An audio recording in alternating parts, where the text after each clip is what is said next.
Real Salt Lake back at training here at Rio Tinto Stadium following last Saturday's 2-0 loss at home against the LA Galaxy. The visitors getting 2 goals in the first 13 minutes, but for RSL, a dominant performance in possession, 72% over the course of 90 minutes, with over 620 passes completed. Jason spoke with us a couple times and said that, besides that first 15 or 20 minutes, there was a lot of good things. Unfortunately, you go down 2-0 to a really well-organized team. It's going to be hard to break them down and come back. We kind of put ourselves in a hole there. But I think if we were able to get one, with about 10 minutes to go, we might have been able to tie it up. Unfortunately, it didn't happen, and we got to move on from it. But we're excited to get back out there and kind of have a fresh start tomorrow. That first 15 minutes really put such a difficult mark on the game and such a lasting mark for me that it's tough to draw a lot of positives out of it. But if you look past the first 15 minutes, we were pretty bright and created a ton of chances. Walk out again where we've hit a crossbar, had a ball cleared off the line, hit a post. So I just think we're really close.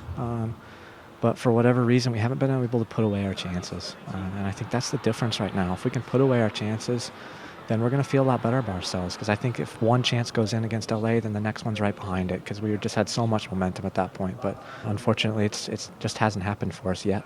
I think just putting the last game behind us, it was a difficult result, but I don't feel like the game was that bad, I feel like it was just the first 15 minutes that were kind of weak, but, going forward, I think it's like how we start the game is what's going to dictate the tempo of it. Next up, the Vancouver Whitecaps with a come-from-behind 2-2 draw at home against FC Dallas, a club which boasts a ton of speed. Kakuta Mane on the left, Camilo, Daigo, as well as Darren Maddox up top.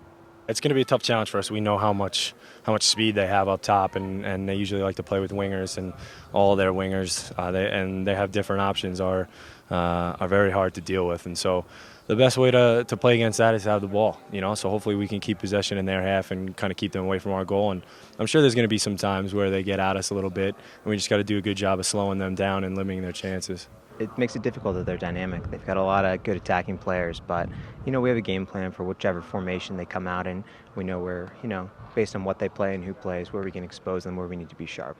The last time these two teams met, it was a 1-1 draw in Vancouver, an Olmes Garcia goal with a Camilo PK leveling. A couple things to keep in mind. This Vancouver team loves to sit back, defend well, then look to transition on the counter. For RSL, their shape will be vital. They're going to be throwing numbers forward, I feel like they're going to be a lot of attacking players up there, so we got to be disciplined in midfield, and have everybody back and disciplined. So I feel like keeping our shape's just going to really help us. Just a more positive start, just being more mentally aware, focused, doing all the intangibles and making sure that we don't give up an inch in the first 15 minutes. We've seen in games that outside of that, when we have a slow start, it's tough to recover from that. But when we do have a good start, the rest of the game continues that way. So we'll set the tone in the first 15 and go from there. I think that we're looking at very similar opponents a lot of the weeks in this league right now. I think that a lot of the teams are making a huge push to have extremely fast, athletic players on their team and are dangerous on the counterattack. So we just got to continue to try to improve. And improvement for me means, how many times do we give the ball away carelessly? It's one thing if we're taking a risk in the right part of the field, but it's another if we're trying to pound the ball into midfield in the middle third, and we lose it there, and then they're off on a counter. But that happens. It's still going to happen, and then how quickly can we react? How quickly can our midfielders really bust butt to get back and help their defenders? RSL hosts Vancouver at Rio Tinto Stadium May 4th at 7 o'clock. Get your tickets today.